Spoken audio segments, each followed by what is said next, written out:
اعوذ باللہ من الشیطان الرجیم بسم اللہ الرحمن الرحیم السلام علیکم ورحمۃ اللہ وبرکاتہ۔ میں امید کرتا ہوں آپ سب خیریت سے ہوں گے۔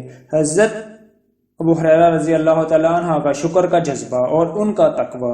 حضرت ابو ہریرہ رضی اللہ تعالیٰ عنہ کی زندگی میں فکر و فاقے کے طویل سلسلے کے بعد جب حالات نے کروٹ بدلی، انہیں بھی ہوش حالی نصیب ہوئی، تب ایسے میں غرور کرنے کی بجائے کیفیت یہ رہی جس قدر نعمتیں بڑھتی گئی اس قدر اپنے رب کے سامنے سر جھکتا گیا۔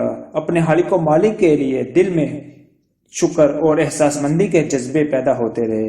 اللہ کی طرف سے عطا فرمانی اس ہوشحالی فرمانی پر اظہار تشکر کے طور پر اکثر کہا کرتے تھے، یعنی میں نے ایک یتیم کی حیثیت سے پرورش پائی۔ اس کے بعد جب میں نے ہجرت کی تب بھی میں بالکل مسکین تھا۔ بشرا بنت غزوان نامی عورت کا میں خادم تھا، محض 2 وقت کی روٹی کے عوض دن بھر ان کی خدمت بجا لایا کرتا تھا۔ پھر اللہ نے فضل فرمایا، اسی سے میری شادی ہو گئی۔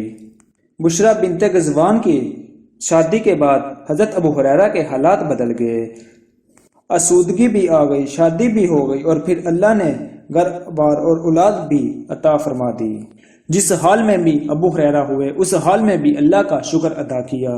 پہلے فکر و فاقہ کی یہ حالت تھی کہ 2 3 دن تک پیٹ میں پتھر باندھتے، اب دیکھیے اللہ تعالیٰ نے ان کو اولاد بھی اور گھر بار بھی عطا فرما دیا، اور جس قدر نعمتیں بڑھتی گئی اس قدر ابو ہریرہ کا اللہ کے سامنے شکر کا جذبہ بڑھتا گیا۔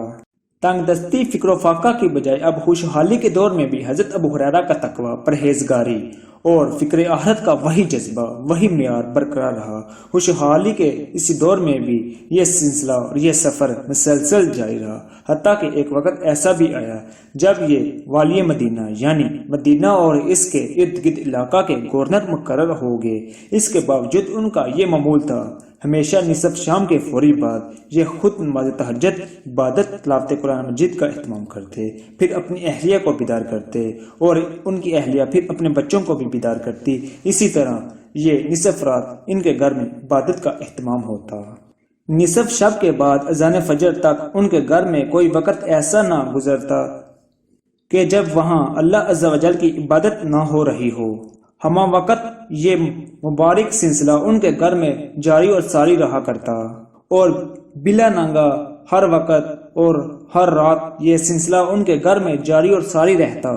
حالانہ یہ اس وقت مدینہ کے فرمانوار تھے۔